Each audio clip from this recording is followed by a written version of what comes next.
कृष्ण भगवान की। अब हम श्री कृष्ण भगवान जी और रुक्मिणी जी के विवाह के पूर्व हम ये भी जान रहे हैं कि भाई बड़े भाई तो बलराम जी थे ना भाई।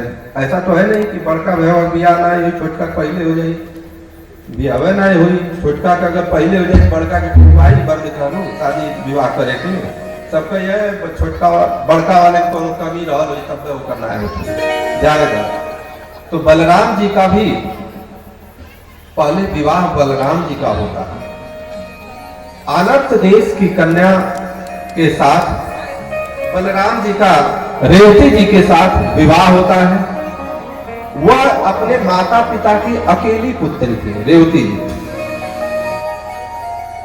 बलराम जी का जब विवाह हो गया तो अब निवासा मिल गया। भाई अकेला थी तो मिल गया कि नहीं, जिसके अकेले हमारी भी अकेला एक लड़की है, मेरे भी है, तो हमको जी तो मान लीजिए निवासा देना पड़ेगा।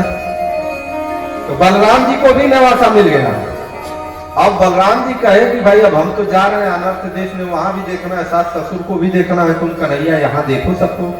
कहे ना भैया ना, जहां आप रहेंगे वहीं मैं रहूंगा। तो ये कैसे होगा? कन्हैया ने कहा कि होगा।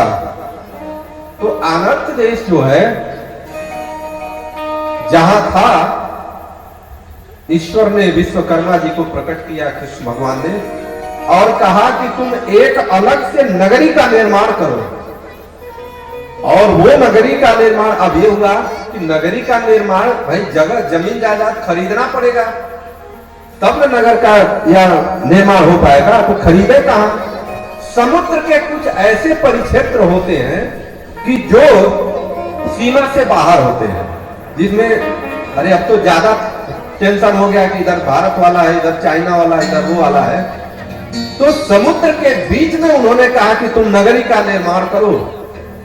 और विश्वकर्मा जी ने एक भव्य नगर का निर्माण किया और बगल में ही वो अनर्थ देश था। और जब भव्य नगर का निर्माण किया तो सारे ग्वाल बाल को, और निर्माण क्यों कराया गया उसका एक और आशय था। इसके पहले जरासंध बार बार आक्रमण करता था मथुरा पर, 17 बार आक्रमण किया, बार बार हरा करके भेजते थे, लेकिन आक्रमण वो करता ही रहता था।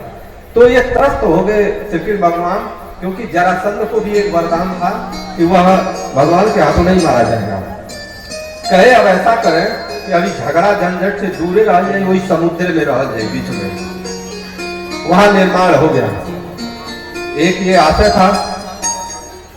दूसरा मुख्य आशय था कि बलराम जी के बिना श्री कृष्ण जी रह नहीं सकते हैं और बलराम जी शेषावतार हैं और शेष जी पर श्री कृष्ण भगवान विष्णु जी के रूप में रहते हैं, इसलिए वहां पर निर्माण हुआ। और जितने ग्वाल बालों को अपने साथियों को लेकर के जब वहां गए बसाने के लिए, तो जब अंदर वो सब प्रवेश किए और प्रवेश करने के बाद टहलते टहलते बाहर निकलना प्रारंभ कर दिए कि मैं थोड़ा बाहर भी टहला जाए, देखा जाए। तो जिधर से जाए उधर से घूम करके उधर कहीं चले आए, बाहर जा ही नहीं पाते थे, जैसे भूल भुलैया टाइप का हो। अब हर आदमी एक दूसरे से यह पूछने लगा, ये बताओ द्वार कहाँ है? तो वो कहा हम नहीं जानते, तू बताओ द्वार कहाँ है?